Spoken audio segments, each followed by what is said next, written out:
નવઘણજી ઠાકોર આપને અને અલ્પેશજી ઠાકોર આપને પણ એક વિનંતી કે તમે કલાકારોના સન્માનમાંથી જો હવે બહાર આવ્યા હોય, કલાકારોનું સન્માન ન થયું, અલ્પેશજી હવે તમે એવું કહી રહ્યા છો કે હું વિક્રમ ઠાકોરનો અણવર બનીશ, અને નવઘણજી પણ બધું ઘણું કહી રહ્યા છે કલાકારો બાબતમાં અને વિક્રમ ઠાકોર બાબતમાં.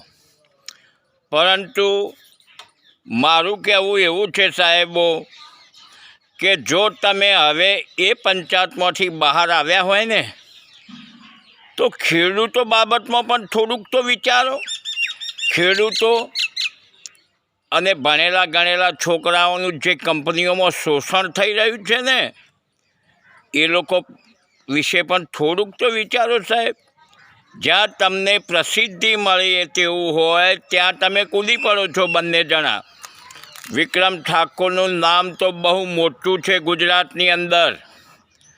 તમે બંને જણા તેમનો પ્રચાર કરશો કે નહીં કરો, પરંતુ એમનું નામ તો મોટું છે અને રહેવાનું છે.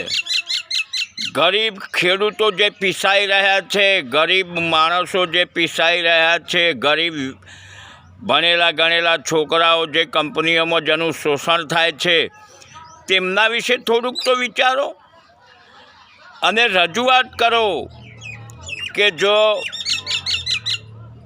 આ કલાકારોનું સન્માન પૂરું થયું હોય ને તો હવે વિધાનસભામાં જે છોકરાઓનું શોષણ થઈ રહ્યું છે ને તેવા 10 છોકરાઓને બોલાવે અને ખેડૂતો જે ચીથરે હાલ ફરતા હોય છે, સખત મજૂરી કરતા હોય છે ખેતરમાં, અને તેમ છતાં તેમને પોષણક્ષમ ભાવો નથી મળતા, તેમને બોલાવો ને વિધાનસભામાં.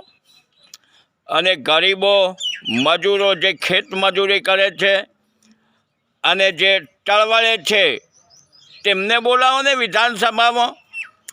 આવા માણસોને તો બોલાવો. જ્યાં ખ્યાતિ મળે છે ત્યાં પહોંચી જાઓ છો બંને જણા.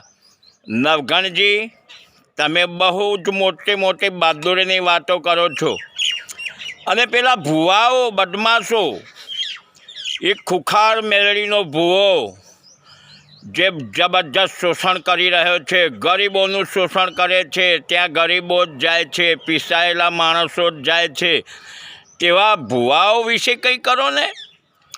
તમે ગરીબો ખેડૂતો જેવું શોષણ થતા હોય તેવા વિદ્યાર્થીઓ, તેવા છોકરાઓ, આમના વિશે તો કંઈ બોલતા જ નથી. અને વિક્રમ ઠાકોર અને બીજા કલાકારોને ઉપાડીને ફરો છો.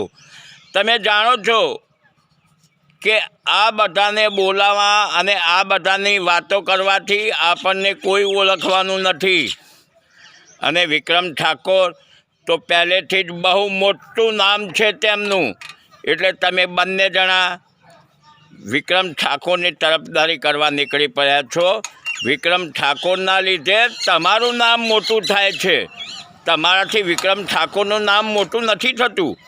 એટલે તમે વિક્રમ ઠાકોરની વાત બાજુ પર મૂકો અને જે ગરીબોનું શોષણ થાય છે ને, અને આ બદમાશ ભૂવાઓ જે ગરીબોને લૂંટે છે તેમના વિશે કંઈક વિચારો, ખેડૂતો વિશે કંઈક વિચારો, અને મજૂરો જે પીસાઈ રહ્યા છે તેમના વિશે કંઈક વિચારો. જો તમે ખરા ક્ષત્રિય હોવ ને તો ક્ષત્રિયોએ હર હંમેશને માટે પ્રજાનું રક્ષણ કર્યું છે.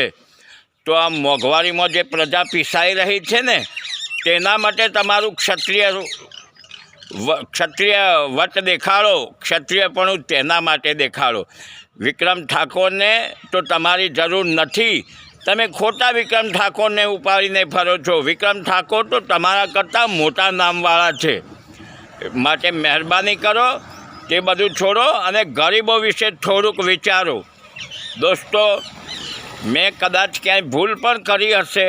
જો મારી ભૂલ થઈ હોય તો મને માફ કરશો, પરંતુ મારી વાત આપને કેવી લાગી તે આપ કોમેન્ટમાં જણાવશો.